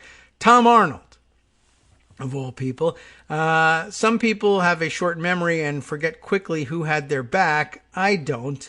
I like values, not politics. And the photo includes one of her making the pouty, well, even a little smiley, but the pursed lips type selfie photo with Tom Arnold, and then another picture that someone else took of her, and it looks like George Papadopoulos close together on a couch with Tom Arnold hugging them from behind. So I don't know what the inclusion of that photo set is supposed to mean. Then she takes the time to inform us that there will be a new profile pic, which she hashtags, and that is the pure 100% pouty-lipped selfie, which makes me think she's more Russian than Italian, but there are plenty of vain people in Italy, one can be sure. Let's see, then some more cryptic tweeting. The most honorable feeling we can have for both our friends and enemies is respect. Then a couple of retweets from other people that presumably doesn't tell us very much about what's going on. Then a tweet from Tom Arnold replying to Simona and George and somebody else too. Who is that? Austin Fletcher, whoever that is. I had your back today. No one questions how you feel. Looking forward to Dr. Drew podcast with you. Tweet less and save some good stuff for Drew. I'm sorry that, what's his name, Austin Fletcher, ruined everything by standing up for George Papadopoulos when you were going at it. He's never been in a real relationship. Okay, big deal. Simona then later tweeting 7 hours ago, I don't have a poker face, but I do have a pure heart. I always fought with passion, honesty, and the naivety, I guess, to believe that others share my ideals. No, I am not crazy, simply real. Hashtag good night. So I guess we continue with the mystery over whether or not Simona Mangiante is in fact divorcing George Papadopoulos, if you care about that sort of thing. By the way, if you care about the sort of thing where she sent out the picture and hashtagged it new profile pic, but has not in fact changed her profile pic, then I guess we have another major scandal in developing. Although maybe it was going to be her Instagram profile pic or her Facebook profile pic, but then not her Twitter profile pic. And but that one too. Don't worry if you're a fan of the pouty-looking, big puffy lips look. Her profile pic on Twitter is still going to satisfy you. So there you go. Congratulations, and I hope your life feels complete. People are weird. What can I tell you? All right, let's see. The other news to share with you. I grabbed this tweet thread from Martin McLaughlin, who is an investigative reporter at The Scotsman, the Scottish newspaper, and, of course, very Scottish in focus here. This is a report that I guess he's put together, and rather than read the article, I thought it might be more efficient to read his tweet thread about it. An exclusive, he says, the Trump Organization has lost its exclusive rights to one of its prized assets, the Trump name. And I mean, really, that's the only prized asset they've got. But losing control of one of its prized assets, the Trump name, for real estate development and golf accessories after an EU ruling. Filings by its attorneys show a sharp fall in the golf biz at the president's Turnberry resort. So again, rather than reading the article, perhaps we'll read the tweet thread so that Martin, I don't know him that well, Martin with a Y, by the way. Yes, that's spelled Y-M-A-R-T-I-N. No, M-A-R-T-Y-N. Martin McLaughlin. You'll find him on Twitter as Martin, M-A-R-T-Y-N, M-C-L. So anyway, here's the highlights of his piece, according to his Twitter thread. 9 of Donald Trump's prized EU trademarks have been subject to a drawn-out legal dispute going back 2 years. The potential ramifications are considerable. Forget bricks and mortar. Trump has made millions of dollars licensing his name, all built on intellectual property rights. Heads up from the get-go, the story involves complex and, let's face it, dry and obtuse issues. Here's, I guess, why I'm sticking to the tweets. But trademarks and the exclusivity they confer on licensing rights are key to Donald Trump's private business empire. It's not a sexy story, but it matters a great deal. Maybe we could make it a sexier story, Martin, if you pouted a little more in your profile picture. Usually we say that women need to smile more, but if they want to be online sexy, everybody knows the pout is the way to go. The Trump Organization's dispute, which is ongoing, has never been made public. I was tipped off about it last month. I've since obtained nearly 1,300 pages of documentation compiled by a London-based legal firm working for an obscure Delaware-based Trump Organization subsidiary. Interesting reading. I'm sure it's interesting to Martin. We'll try and keep it short. The obscure Delaware-based Trump Organization subsidiary, as I understand it, is called DTDM Operations LLC, which I'm guessing might be, Donald Trump Trademark Operations LLC, like the group that handles the name licensing stuff. Maybe I have it wrong, but that's what it's called, DTTM Operations LLC. The paperwork contains detailed stats about Trump's biz in the UK and Ireland, not least Trump Turnberry, the loss-making and indebted jewel in its crown.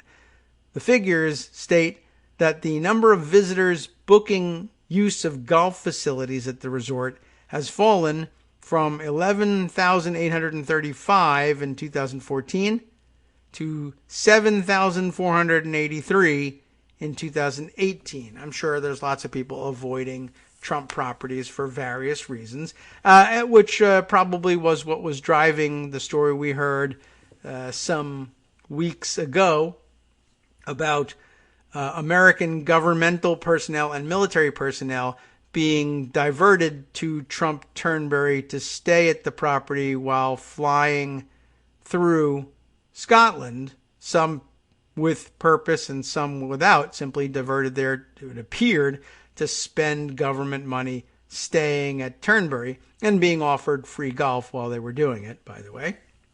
The documentation compiled last March also states the number of golf club members at Turnberry, one of golf's most venerated venues. That is true, before he bought it anyway. It's been a 4-time host of the Open Championship, the British Open, and a property where the Trump Organization has invested millions. So golf memberships there, down from 434 to 373 over the same period. That would be from 2014 through 2018. Again, probably lots of people looking to avoid spending money with Trump. Here's an excerpt from one of the documents in question, compiled by London-based Wildboar and Gibbons, part of the Potter Clarkson Intellectual Property Group. They were enlisted by DTTM Operations LLC, the Delaware-based company that is a Trump Organization subsidiary, listed by the president in his Office of Government Ethics filings. And screen grabs of that shown here. It's rare, if not unprecedented, to see this level of detail about Trump's UK firms. These stats form part of a substantial evidential case submitted by external attorneys to the European Union Intellectual Property Office, where trademarks owned by a Trump subsidiary, DTTM Operations LLC, are being challenged. Okay, with some more screen grabs illustrating the Delaware basing of the group. This story gets more interesting, though, and that's good news. It's about time. The firm behind the challenge, Anthe Sarl, S-A-R-L, all caps, it's A-N-T-H-E-E, and then all caps S-A-R-L.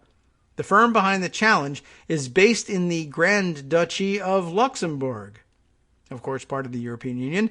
Its managing director, Axel Goethals, like the bridge, Goetthals, is CEO of a group called AEIS Brussels, the European Institute for Asian Studies, a Brussels-based think tank which aims to promote understanding between Europe and Asia, according to its Twitter bio.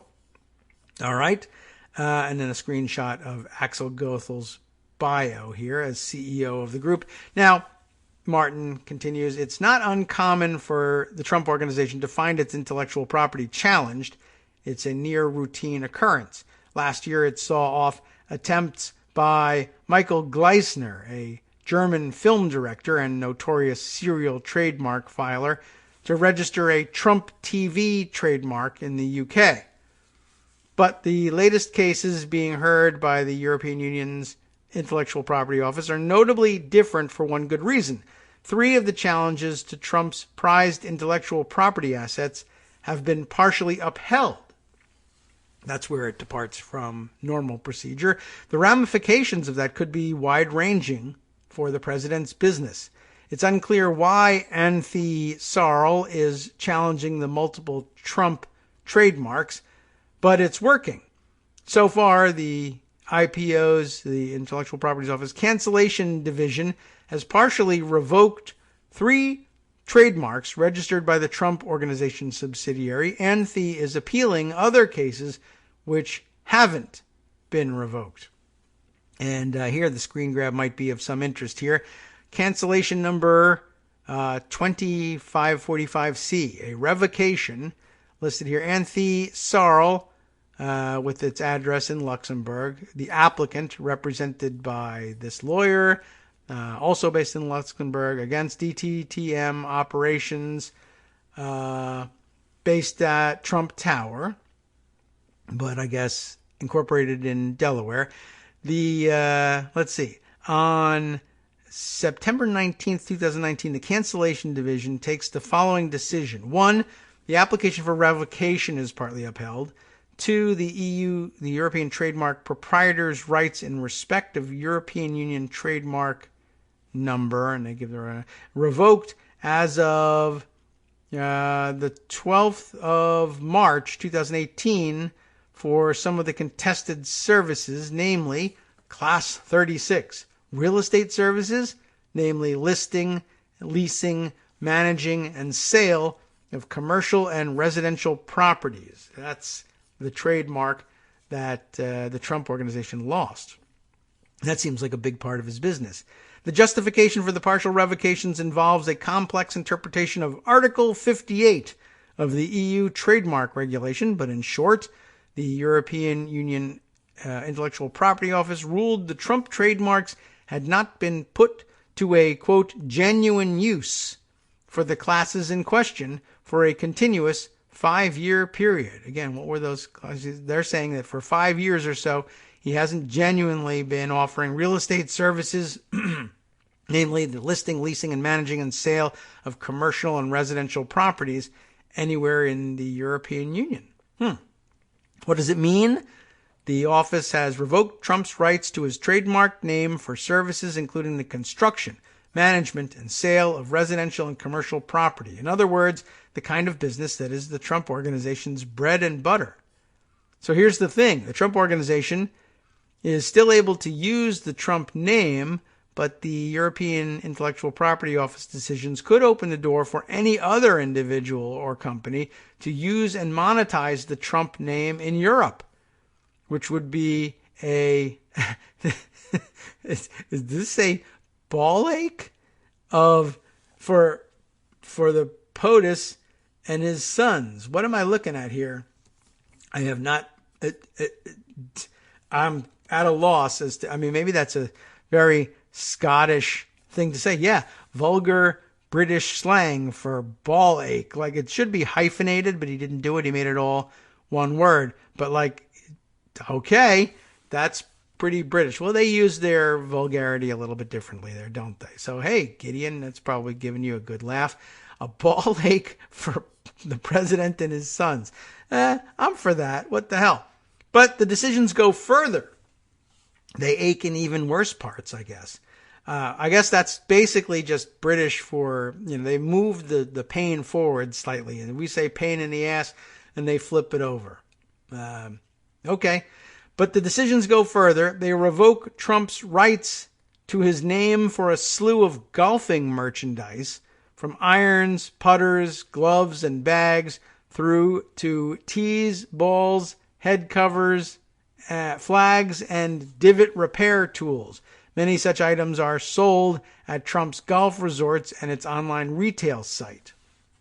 By happy coincidence, Martin says, I'm running this story on the day I received a helpful email from the Trump store advising that international shipping is now available, including to Scotland, on its products. Vast swaths of Europe can finally buy such genuinely necessary products as red gingham Trump-branded dog leashes.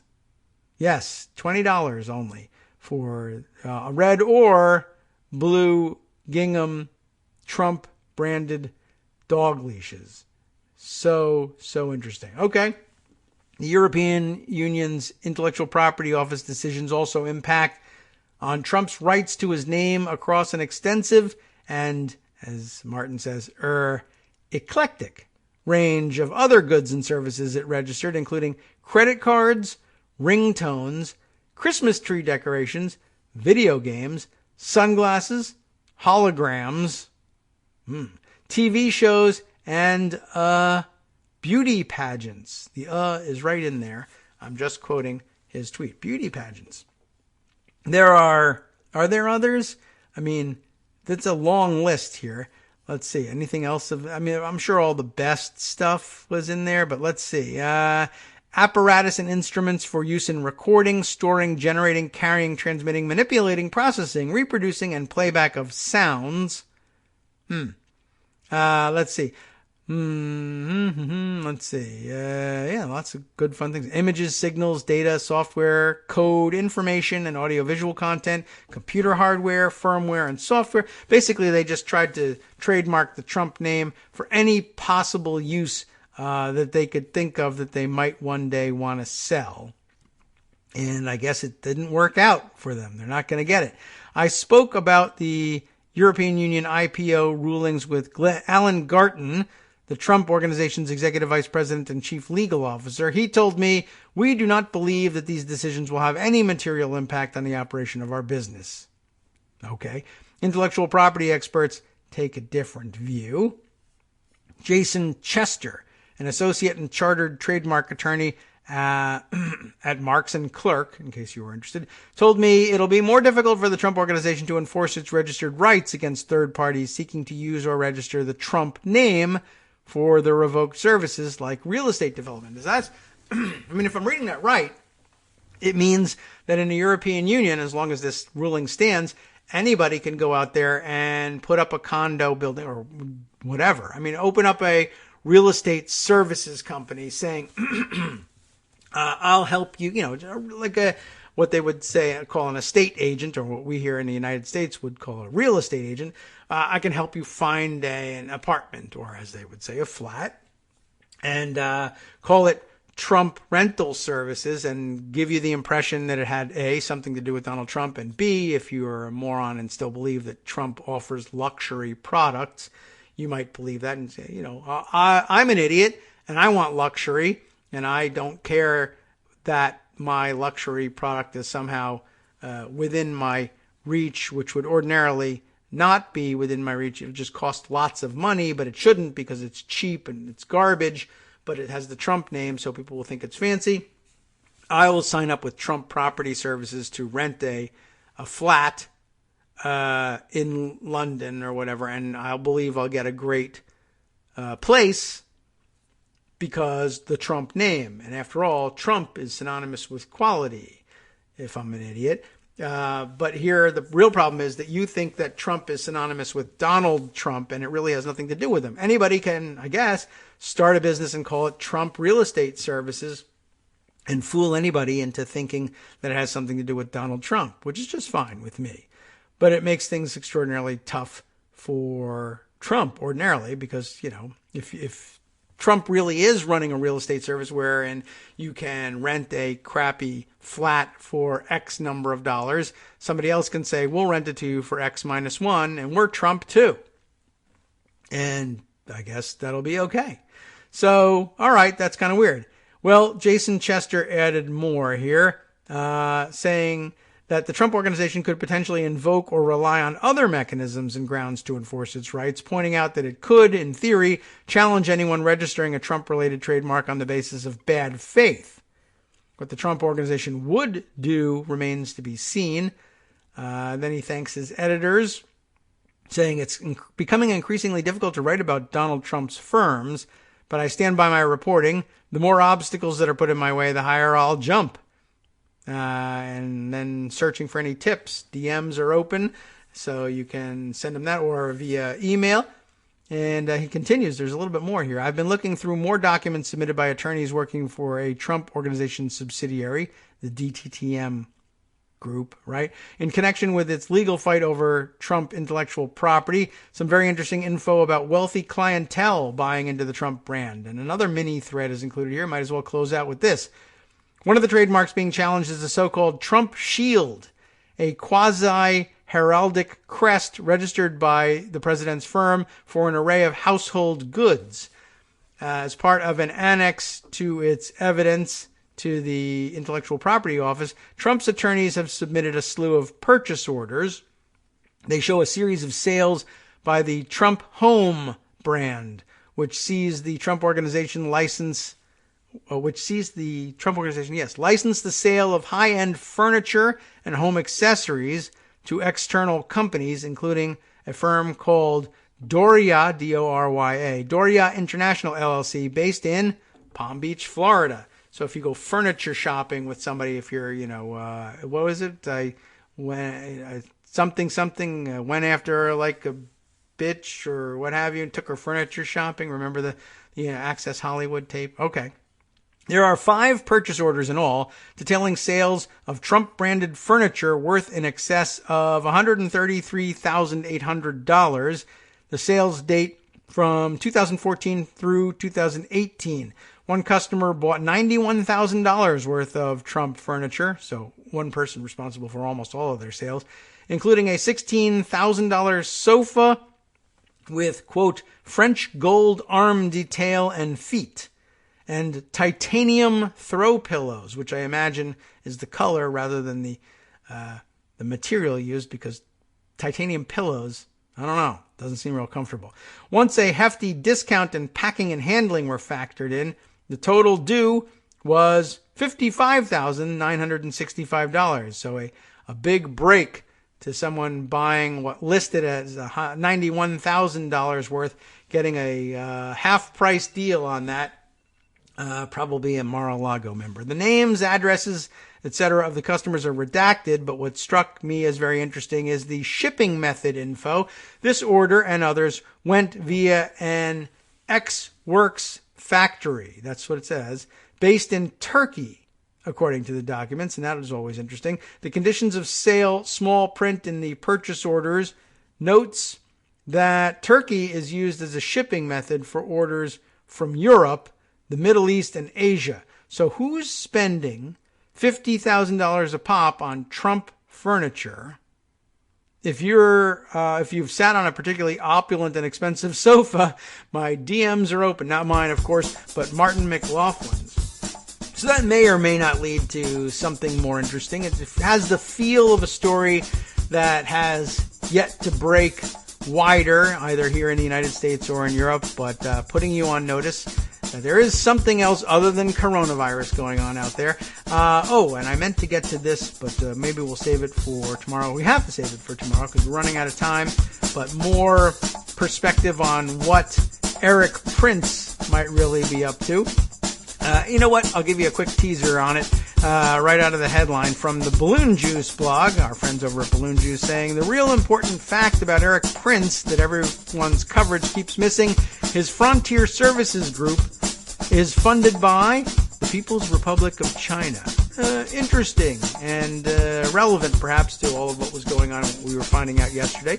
We'll revisit that and see if there's more detail to share with you tomorrow. In the meantime, time to stay tuned for Justice Putnam's West Coast Cookbook and Speakeasy. Let's see what we can get to before we run out of time today. What's up?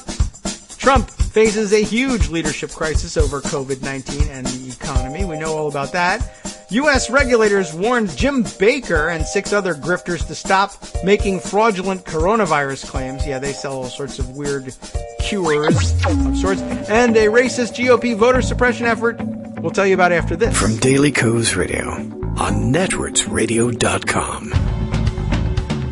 You have been listening to the Kagro in the Morning Show with David Waldman. Well, that recent racist GOP voter suppression effort just defeated in Georgia. Good news there. Trump's trade war is crushing Midwest farmers, as we know, and spiking the suicide rate. Important story there. International news where the Mexican peso is at a 3-year low, and so much more. Stay tuned.